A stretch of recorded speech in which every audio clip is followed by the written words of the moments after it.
Halo, selamat petang kepada seluruh rakyat Malaysia. Selamat petang kepada semua penduduk Malaysia yang dihormati, dicintai dan sebagainya. Okey, hari ini hari Khamis. Okey, so hari Jumaat, tahniah diucapkan kepada kerajaan negara Malaysia yang berjaya untuk mengekang COVID-19 sehingga besok kecuali negeri Sabah sudah dibenarkan untuk rentas daerah, tapi rentas negeri belum lagi. Okey, so direct to the point. Baru-baru ini kita dikejutkan dengan beberapa insiden lompat-melompat parti. Okey, so kali ini kita akan bahas tentang satu isu, iaitu isu tentang lompat parti daripada Sabah, daripada parti warisan yang telah menjadi adun bebas. Okey, isunya ialah kata adun daripada Sebatik itu dia punya sumpah itu tidak sah kerana dia dipaksa. Okey, dan ada banyak artikel yang sudah dikeluarkan daripada Malaysia Kini. Semua maklumat yang saya ambil ini, ada 4 artikel yang saya akan jadikan sebagai kita punya topik perbualan pada petang ini. Pertama, bertarikh 1 Mac 2021 ini, daripada Malaysia Kini, sumpah setia pada warisan tak sah sebab dibawa paksaan, kata adun Sebatik. Kemudian setelah itu tular satu video di mana adun Sebatik itu telah mengangkat sumpah sebelum pilihan raya negeri baru-baru ini di Sabah. Dan akhirnya warisan telah menghantar, Parti Warisan Sabah telah menghantar surat peletakan jawatan itu kepada Speaker Dewan Undangan Negeri Sabah baru-baru ini. Okey, dan keluar pula satu lagi artikel melalui kata seorang peguam daripada Malaysia Kini juga. Seorang peguam katanya sumpah dianggap paksaan hanya jika ada unsur jenayah.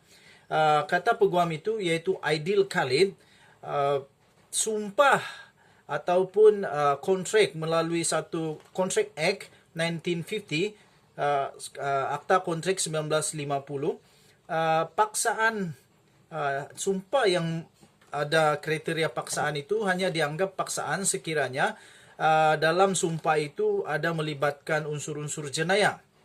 Okey, dia mengulas bahawa adun Sebatik Hassan A. Ghani PG Amir itu yang mengaku ikrar sumpah setia yang dibuatnya tahun lalu terhadap warisan itu diiring janji untuk melepaskan jawatan jika tidak mencurangi parti itu adalah tidak sah kerana dibuat di bawah paksaan. Kata Aidil, iaitu peguam tadi itu, dia tidak berasakan kenyataan Hassan itu bahawa sumpah itu terbatal adalah betul dari segi undang-undang. Katanya dari segi undang-undang keterpaksaan hanya terpakai untuk membatalkan sesuatu perjanjian jika suatu ikrar itu dibuat atas keterpaksaan yang bersifat jenayah. Okey. Contohnya katanya iaitu di dalam section 15 Akta Kontrak 1950, jika persetujuan tidak diberikan maka dia akan dicederakan atau hartanya akan dirampas. Inilah yang telah diperuntukkan di bawah section 15 Akta Kontrak 1950 itu. Okey, so jadi adun Sebatik itu katanya tidak boleh dakwa bahawa dia terpaksa berikrar hanya semata-mata kerana dia ingin dicalonkan. Dia bukan tiada pilihan. Okey, so itulah dia punya latar belakang Contract Act 1950 Section 15. Okey, so akhirnya ada keputusan. Inilah keputusan daripada Speaker Dewan Undangan Negeri Sabah yang mengejutkan, tetapi kita harus hormat bahawa inilah keputusan yang telah diambil oleh Speaker Dewan Undangan Negeri Sabah.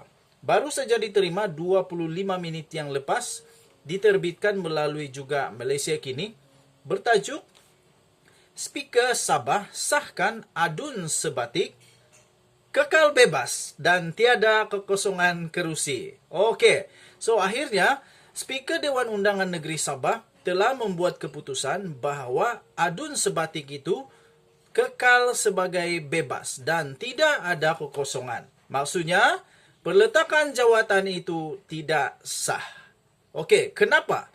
Apa dia punya sebab yang telah diambil oleh Speaker Dewan Undangan Negeri Sabah?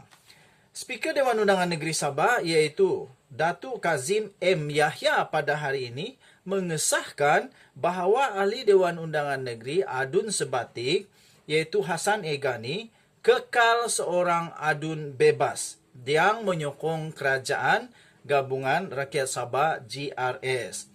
Inilah sebabnya, bukan tentang paksaan. Mengejutkan, amat-amat mengejutkan. Jadi ini mungkin jadi pelajaran, pengajaran, pengalaman kepada ahli-ahli politik yang lain selepas ini. Kazim berkata, ini kerana surat letak jawatan adun sebatik dikemukakan oleh Parti Warisan Sabah itu atau dikenali sebagai warisan itu semalam tidak efektif. Tidak efektif kerana ditandatangani terlebih dahulu dan tidak menyatakan sebarang tarikh. Maksudnya itu adalah pre-sign. Beliau berkata Hasan Egani juga telah menghantar kepadanya akuan bersumpah dengan jelas menyatakan tiada niat untuk mengosongkan kerusi DUN di sebalik tindakannya untuk keluar daripada warisan. Kata Speaker Dewan Undangan Negeri Sabah, setelah saya meneliti kedua-dua dokumen berkenaan, saya mendapati surat perletakan jawatan yang dikemukakan oleh Parti Warisan Sabah kepada saya dikatakan ditandatangani oleh YB yang berhormat sebatik itu adalah pada sendirinya inefektif atau tidak efektif. Mengikut undang-undang, kata Speaker Dewan Undangan Negeri Sabah, mengikut undang-undang, apa yang kita ada sekarang ini, apa-apa perletakan jawatan, pre-sign dan undated, iaitu tidak ada tarikh, tidak bertarikh adalah batal. Justru berasaskan kepada itu, saya tidak menerima surat itu sebagai perletakan jawatan, katanya dalam sidang media di Kota Kinabalu pada hari ini. Okey, so demikian. Kita sudah tahu dia punya cerita, latar belakang dan segalanya. Sebenarnya bukan paksaan itu mungkin boleh diterima. Tetapi yang tidak diterima oleh Speaker Dewan Undangan Negeri Sabah adalah kerana surat yang telah ditandatangani untuk meletak jawatan itu telah ditandatangani pada awalnya, iaitu pre-sign tanpa ada tarikh. Dan undang-undang yang ada sekarang ini, kata Speaker Dewan Rakyat Negeri Sabah itu, apa-apa saja yang ditandatangani berkenaan dengan peletakan jawatan pre-sign dan undated, iaitu tidak bertarikh, adalah batal. Okey, so maksudnya apa saja surat yang ditandatangani peletakan jawatan kalau tidak ada tarikh pre-sign itu adalah batal. Oh, keputusan ini akan membuat lebih banyak spekulasi mungkin.